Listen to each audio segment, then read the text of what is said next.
बच्चों, class 8 light के अंदर हम लोग ने ऑलरेडी कवर कर लिया था लाइट का इंट्रोडक्शन पार्ट, साथ में मैंने आपको लॉज ऑफ रिफ्लेक्शन तक की चीजें बताई थी। आज के लेक्चर में बेटा हम लोग जो कवर करने जा रहे हैं वो सबसे पहले करेंगे रेगुलर और इरेगुलर रिफ्लेक्शन को। इसके अलावा reflected light can be reflected again, यानी कि इसको हम लोग बोलते हैं मल्टीपल रिफ्लेक्शन, है ना। ये क्या होता है, ये इसको हम लोग मल्टीपल रिफ्लेक्शन भी बोलते हैं, तो हम लोग इसको कवर करेंगे। इसके अलावा आगे के टॉपिक्स भी हैं, तो उन सारी चीजों को हम लोग कवर करने की कोशिश करेंगे। सबसे पहले शुरुआत कर रहे हैं हम लोग किससे बेटा, रेगुलर और इरेगुलर रिफ्लेक्शन से। चलिए हम लोग शुरू करते हैं, ठीक है। रिफ्लेक्शन ऑफ लाइट के अंदर हमने जो लॉ पढ़ा था वहां पे मैंने आपको क्या बताया था कि एंगल ऑफ आई हमेशा एंगल ऑफ आर के इक्वल होता है। एंगल ऑफ आई क्या था बेटा, angle of incidence. Angle of r क्या होता था, एंगल ऑफ रिफ्लेक्शन, ठीक है। अब हम बात कर रहे हैं बेटा रेगुलर यानी कि प्लेन सरफेस से। देखिए ये हमारा एक प्लेन सरफेस का मतलब क्या होता है, बिल्कुल इस तरह से, जैसे एक मिरर है, प्लेन मिरर है हमारा। तो यहाँ पे जब रेगुलर सरफेस, सपोजिए किसी भी सोर्स से, यहाँ पे कोई भी सोर्स होगा लाइट का, वहां से ये रेज आ रही है। आपको पता है लाइट हमेशा सीधा ट्रेवल करती है। अब देखिए यहाँ पे जब ये टकराएगी इस प्लेन सरफेस के, तो यहाँ से क्या है, when rays of light parallel to each other, देखिए सारी रेज क्या है, एक दूसरे के पैरेलल है और are incident on the smooth surface. ये एक स्मूथ सरफेस है जहां पे ये सारी रेज आके स्ट्राइक कर रही है, टकरा रही है। Then the reflected rays are also parallel. देखिए यहां से जब ये रिफ्लेक्शन होगा तो इनके बीच का एंगल हमेशा क्या होगा, सेम होगा, तभी तो ये पैरेलल होंगे मैथ्स के अंदर। तो ये जब टकराएंगे ना, तो यानी हमेशा सेम एंगल से टकराएंगे, है ना। ये सेम एंगल से ही टकरा के रहेंगे। कब, जब सरफेस हमारा कैसा होगा बेटा, स्मूथ होगा, है ना। स्मूथ मतलब प्लेन, बिल्कुल समतल दर्पण जिसको बोलते हैं, प्लेन मिरर से। तो ये इसी को हम लोग बोलते हैं बेटा रेगुलर रिफ्लेक्शन, ठीक है। क्योंकि यहाँ पे देखिए एक जब पैरेलल रेज आपस में स्ट्राइक किया तो रेगुलरली ये ना एक ही एंगल से ये स्ट्राइक कर रहा है, एक ही एंगल से, है ना।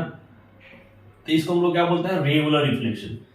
मींस सिंपली क्या रखना है कि when rays of light are parallel to each other are incident on a plane surface और smooth surface, after striking they will reflect also in the parallel, मतलब with the same angle also. और इस type के reflection को क्या बोलेंगे, regular reflection. यानी कि रेगुलर रिफ्लेक्शन के लिए सबसे जरूरी चीज क्या है कि स्मूथ सरफेस होना चाहिए।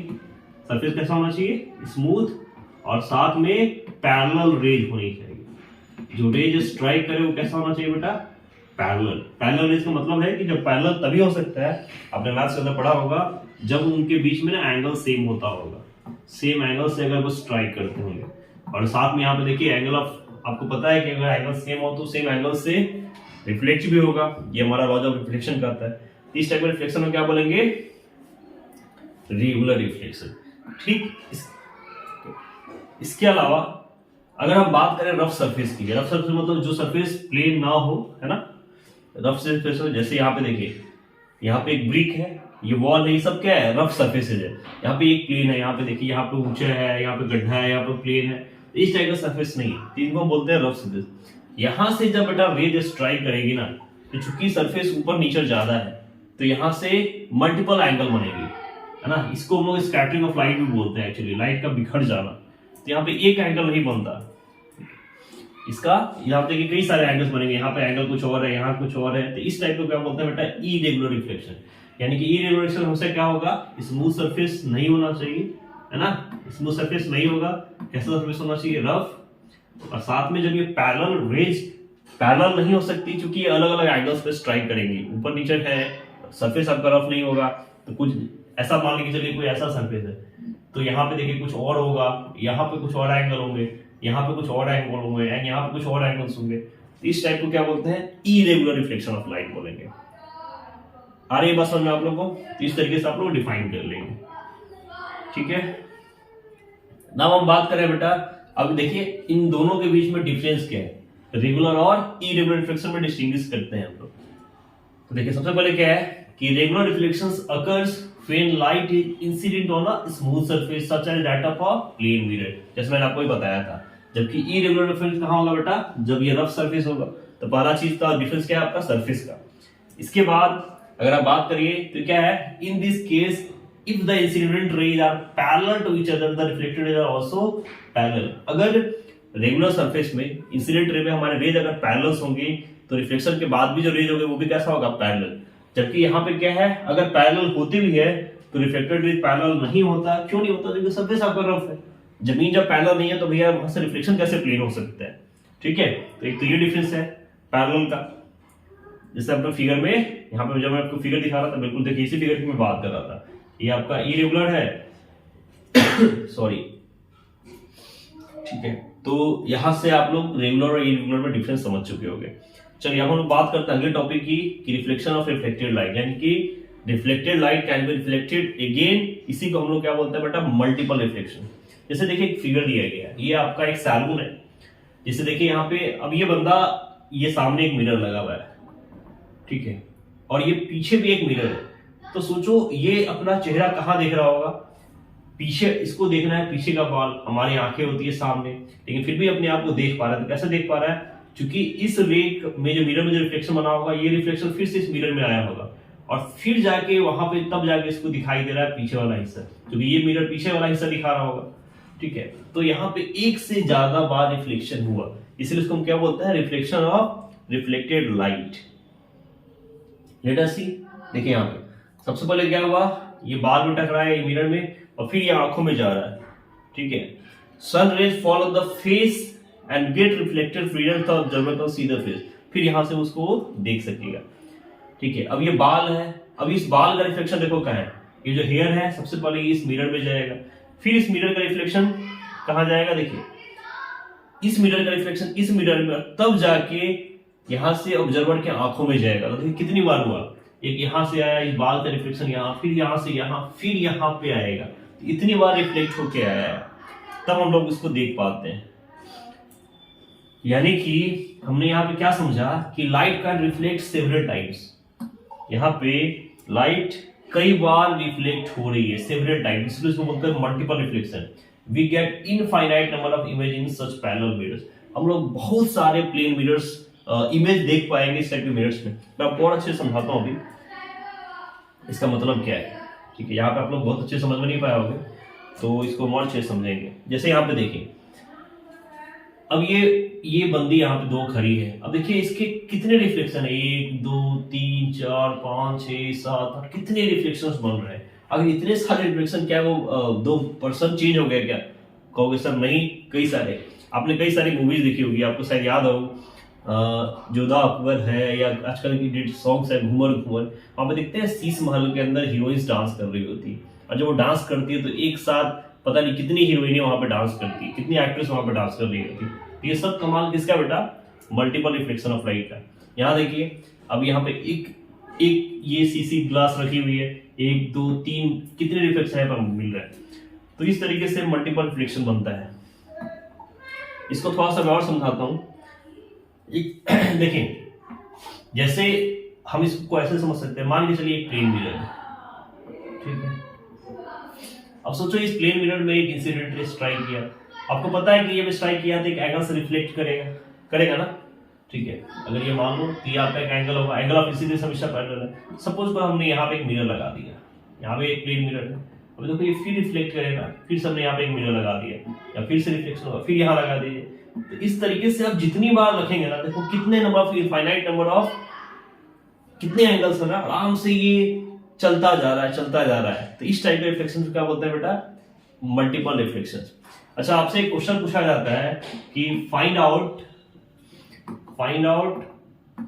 नंबर ऑफ रिफ्लेक्शन इमेज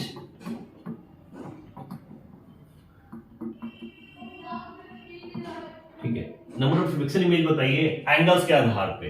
तो कई सारे मिरर्स में, यानी कि जितने एंगल्स पे, जैसे मैंने यहाँ पे इस मिरर को प्लेस किया था सपोज 45 के एंगल पे, तो इसी तरीके से आपसे क्वेश्चन पूछा जाएगा अगर किसी मिरर्स को कुछ एक निश्चित एंगल के साथ डाला जाए, एक से ज्यादा को, तो उसमें बताओ कितने नंबर ऑफ इमेज फॉर्म होंगे। तो इसके लिए हमारे पास एक फॉर्मूला होता है, यहाँ पे n क्या है? Number of image.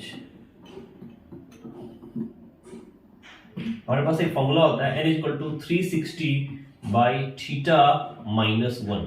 ये फॉर्मूला याद रखना है।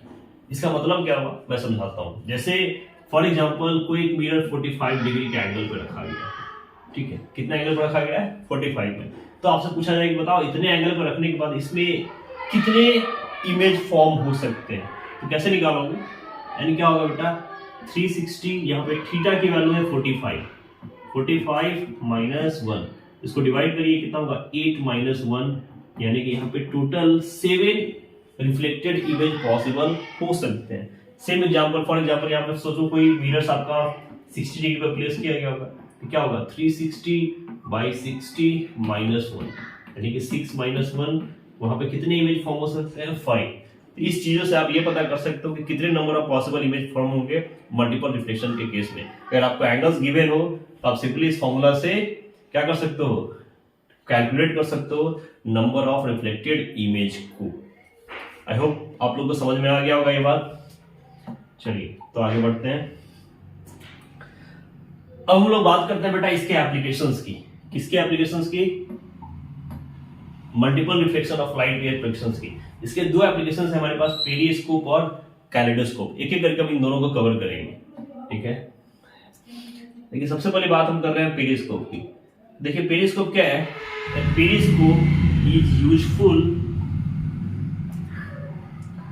on submarine for keeping a watch on things above head while the submarine is below the surface of the sea।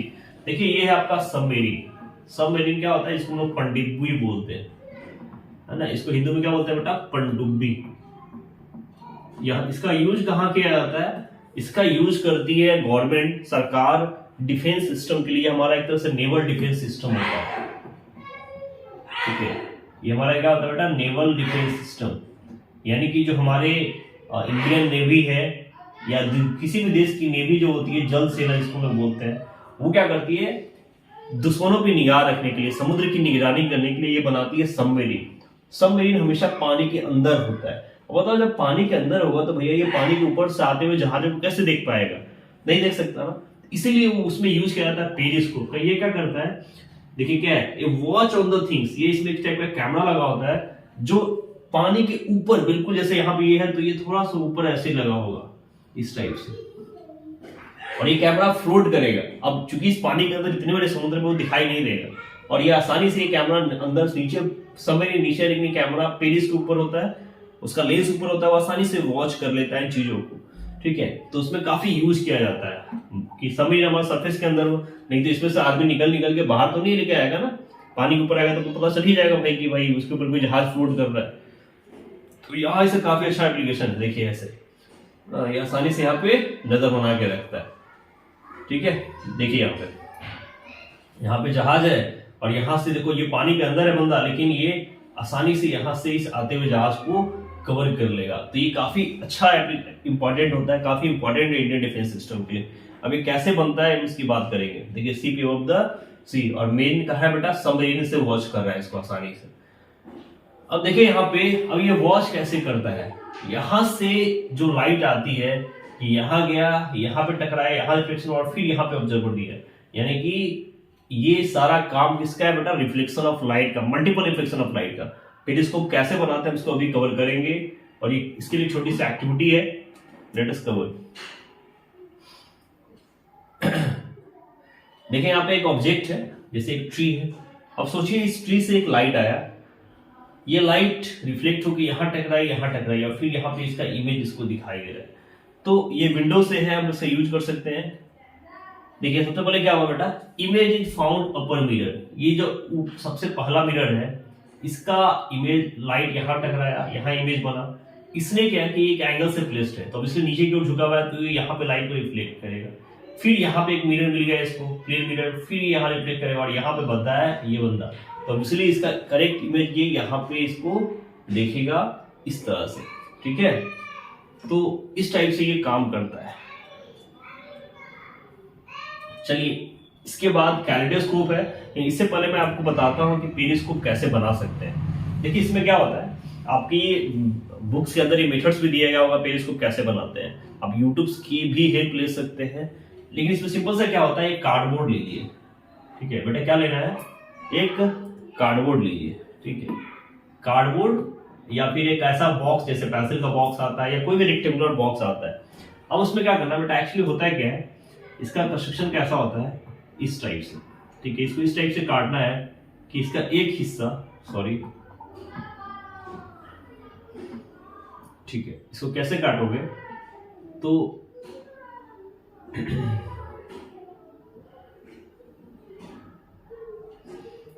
ठीक है, तो देखिए यहाँ पे क्या होगा। हमने क्या किया, यहाँ पे एक मिरर लगाएंगे। सबसे पहले यहाँ पे एक मिरर लगाएंगे और ये हमने लगाया 45 डिग्री के एंगल पे।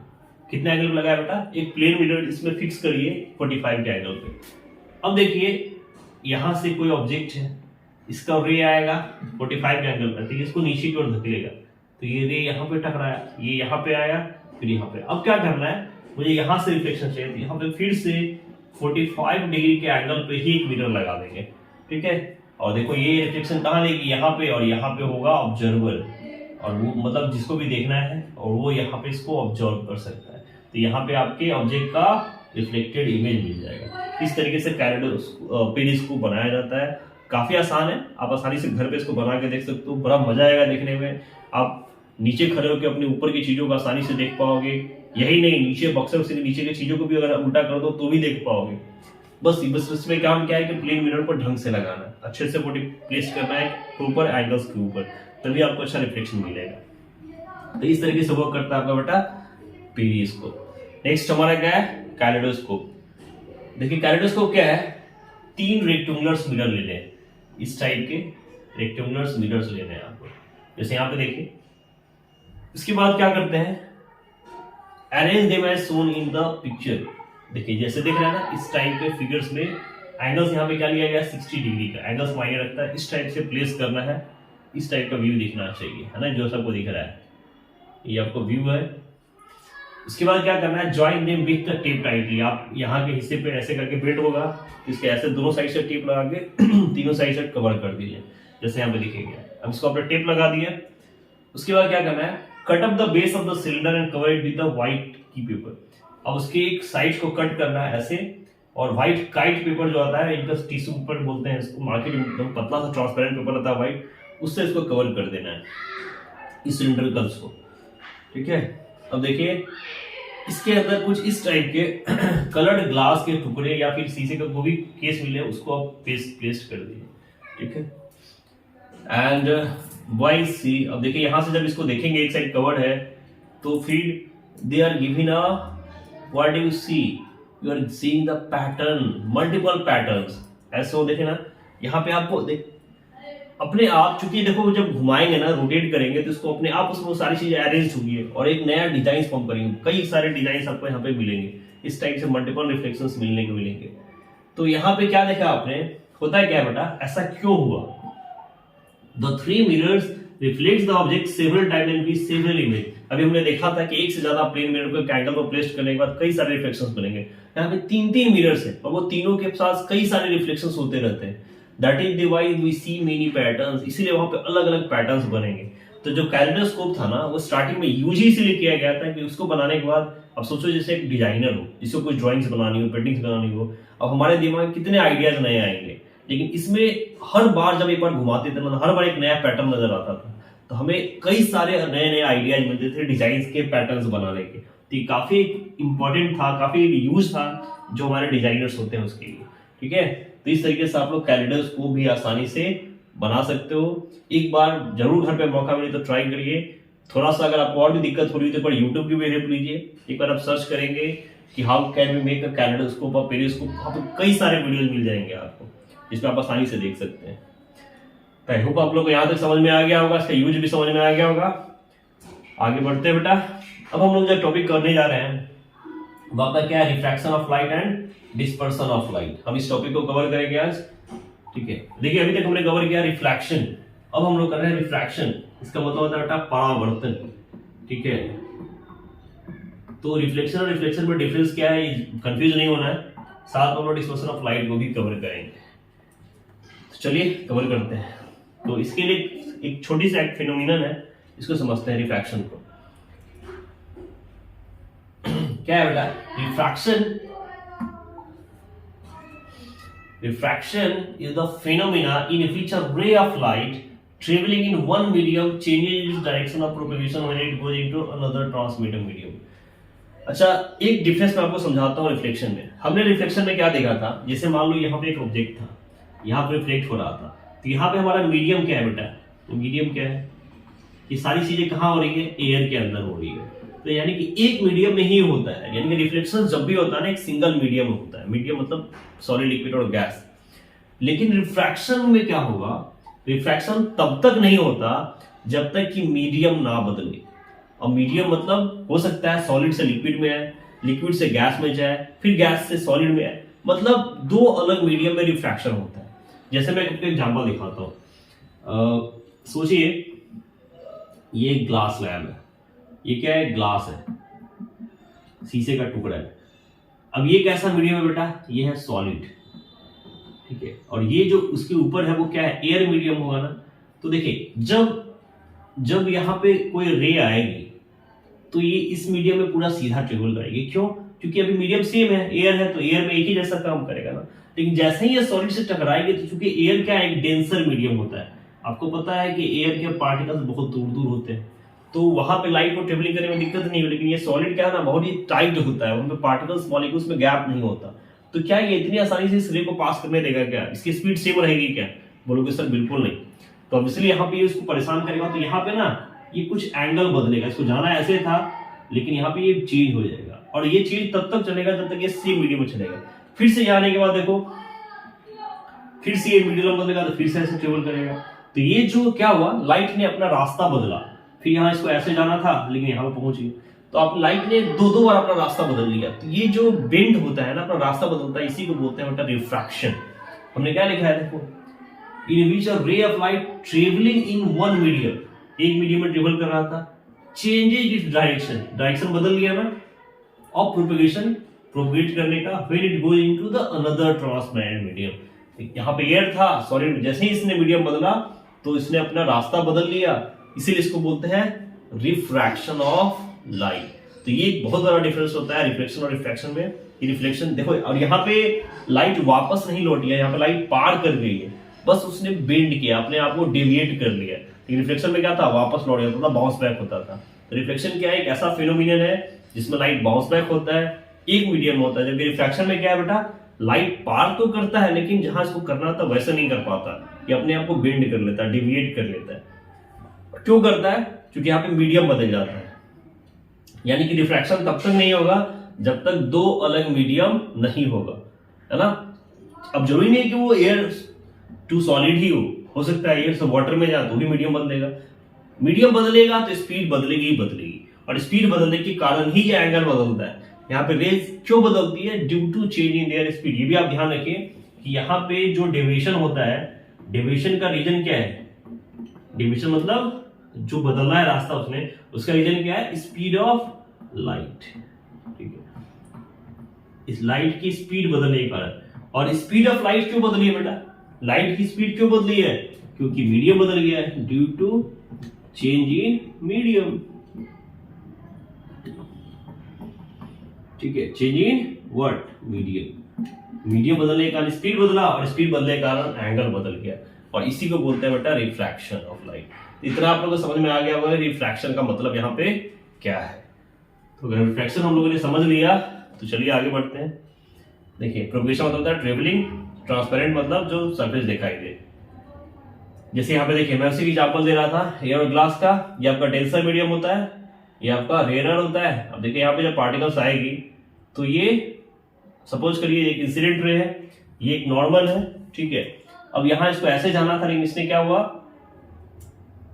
ये जाएगा नहीं, इसने अपना रास्ता बदल लिया, इसको जाना था ऐसे लेकिन इसने ये रिफ्रैक्टेड रे है, और फिर से यहाँ पे जब ये दूसरे मीडियम में जाएगा तो फिर से क्या बेटा रास्ता फिर से बदलेगा। तो ये हमारा क्या था रिफ्रैक्शन। अब हम लोग बात करने जा रहे हैं बेटा डिस्पर्सन ऑफ व्हाइट लाइट की, ठीक है। डिस्पर्सन क्या होता है, इन चीजों को एकत्र करें। देखिए डिस्पर्सन का मतलब क्या होता है बेटा, स्प्लिट हो जाना। स्प्लिट का मतलब होता है स्प्लिट, स्प्लिट का मतलब होता है बिखर जाना, ठीक है, बिखर जाना, अलग अलग हो जाना। ये थ्योरी किसने दी थी, फिर से वही सर आइजैक न्यूटन ने। देखिए हमारा एक प्रिज्म है, प्रिज्म में क्या होता है बेटा, एक ग्लास का बना होता है, ग्लास का बना होता है, सॉलिड होता है, जिसके अंदर ये तीन टाइप का होता है। जिस तरह सबका ट्रायंगुलर था ना, ये ट्रायंगुलर शेप में ऐसा होता है ज्यादातर, ठीक है। और ये सॉलिड होता है, पूरा अंदर से फील्ड होता है, ये पूरा ट्रांसपेरेंट होता है, सॉलिड है, ट्रांसपेरेंट होता है, ठीक है। यानी कि तीन मिरर्स को एक अलग एंगल पे जोड़ा जाता है, उसको बोलते हैं प्रिज्म। ठीक है,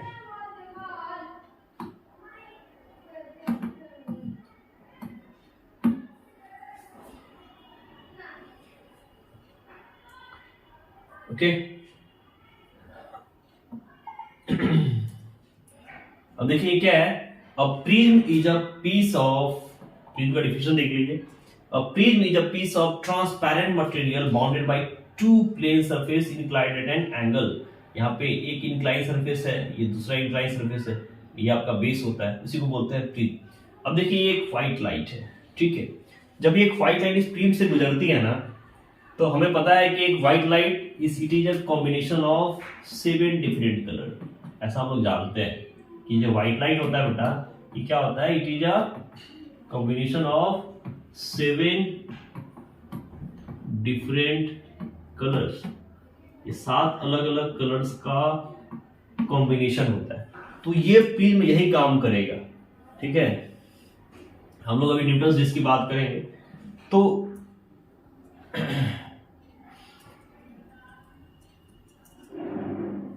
एक बार, चूंकि न्यूटन डिस्क पहले है, देखिए हमने अभी क्या बताया कि यहाँ पे एक न्यूटन डिस्क लेना है। इस न्यूटन डिस्क सिंपल से क्या होता है कि व्हाइट बोर्ड ले लीजिए, कैंडल से काट लीजिए, उसके ऊपर एक पेज के ऊपर ना आप 7 अलग अलग कलर्स बना सकते हैं। जैसे यहाँ पे देखिए ये येलो है ना, ये वायलेट है, इंडिगो है, ग्रीन है, येलो है, ऑरेंज है और रेड है, ये पिंक है, आपको पिंक टाइप का दिखता है, ठीक है। तो जब इसको आप टर्न करेंगे, घुमाएंगे ना, तो ये कंबाइन हो जाएगा। देखिए ये घूम रहा है, जब इसको काफी स्पीड में घुमाएंगे तो धीरे धीरे आपको दिखना बंद हो जाएगा और ये व्हाइट दिखने लग जाएगा। तो इसका मतलब क्या है कि लाइट जो है वो कॉम्बिनेशन होता है बहुत सारे कलर का, यानी 7 कलर्स का, ठीक है। और हर कलर का एक्चुअली अपना रिफ्रैक्टिव इंडेक्स होता है। ये चीजें आप बाद में समझोगे रिफ्रैक्टिव इंडेक्स का मतलब क्या है, बेंडिंग कैपेसिटी ऑफ लाइट। तो देखिए यहाँ पे चूंकि ग्लास है ना, ट्रांसपेरेंट है, तो यहाँ पे लाइट ऐसे जाना था, लेकिन रिफ्रैक्ट होगी, फिर से यहाँ पे रिफ्रैक्ट होगी, और ये they are converted into the 7 different colours name as VIBGYOR. क्या बोलते हैं इसको, VIBGYOR. V for violet, indigo, blue, green, yellow, orange and red. इन 7 कलर्स का कॉम्बिनेशन होता है। यहाँ पे जब स्क्रीन होगा एक, तो यहाँ पे एक कलर्स आपको नजर आएंगे, ठीक है। तो इसी को बोलते हैं बेटा डिस्पर्सन ऑफ लाइट, ठीक है। ये मैंने आपको जो फुल फॉर्म बताया था, ये आप नोट कर सकते हो, ये आपके फुल फॉर्म्स होते हैं। अब देखिए सबसे कम डेविएशन किसमें हुआ बेटा, रेड कलर के अंदर। ऐसा क्यों, सबसे कम डेविएशन किसमें हुआ, रेड कलर में। सबसे ज्यादा डेविएशन किसमें, वायलेट। वो उनके रिफ्रैक्टिव इंडेक्स के कारण होता है, एंगल ऑफ डिस्पर्सन के कारण होता है। तो अब क्या से डिफाइन करोगे, the splitting of the white light into the 7 colours on passing through a transparent medium like a glass prism is called dispersion of light. इसी को हम लोग स्कैटरिंग ऑफ लाइट भी बोलते हैं, ठीक है। क्या बोलते हैं, स्कैटरिंग ऑफ लाइट। ये भी सेम होता है, यानी कि जब एक व्हाइट लाइट एक ग्लास प्रिज्म से या एक ट्रांसपेरेंट मीडियम से गुजरती है और 7 अलग अलग कलर में डिविएट हो जाती है, डिस्पर्स हो जाती है, इस फिनोमिनन को हम लोग क्या बोलते हैं, डिस्पर्सन ऑफ लाइट या स्कैटरिंग ऑफ लाइट। साथ में आप ये फिगर बना सकते हो अगर एग्जाम्स में आपके क्वेश्चंस आती है तो, ठीक है। इसी को हम लोग क्या बोलते हैं बेटा, डिस्पर्सन ऑफ लाइट बोलते हैं। इसका एक अच्छा एग्जांपल है, देखिए आपको रेनबो। ये रेनबो देख रहे हैं ना, ये रेनबो इसी के कारण होता है। ये क्या है बेटा, ये कैसे फॉर्म होता है रेनबो, देखिए यहाँ पे क्या है, the rainbow is an arc of 7 colours visible in the sky which is produced by the dispersion of sunlight by raindrops of the atmosphere। यानी कि होता क्या है, ये आपको तब नजर आया होगा, आप लोगों ने सब लोगों ने देखा होगा, जब बारिश होती है और उसी में कहीं ना कहीं सनलाइट आ जाता है, तब आपको ये रेनबो फॉर्म होता है। वहां जो बारिश की जो बूंदे होती है ना बेटा, वाटर ड्रॉपलेट्स, ये एक तरह से प्रिज्म का काम करती है, और वहां से जब गुजरता है तो बस उस व्हाइट लाइट को 7 कलर्स में डिवाइड हो जाता है। और ये जो कर्व दिखता है ना, एक्चुअली कर्व होता नहीं है।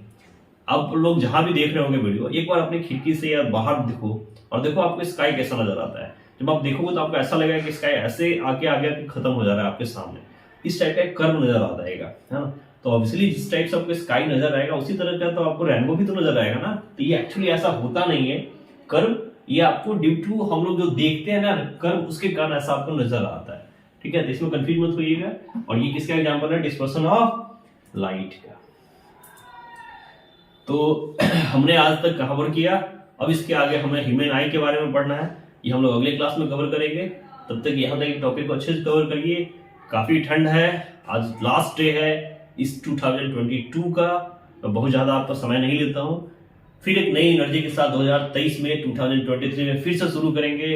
मैं भी बिल्कुल जोश के साथ शुरू करूंगा और उम्मीद करता हूँ कि आप भी बिल्कुल जोश के साथ स्टडी करेंगे। फिर से मिलते हैं कल नए साल में, तब तक के लिए आपको हैप्पी न्यू ईयर एडवांस में। जय हिंद बच्चों।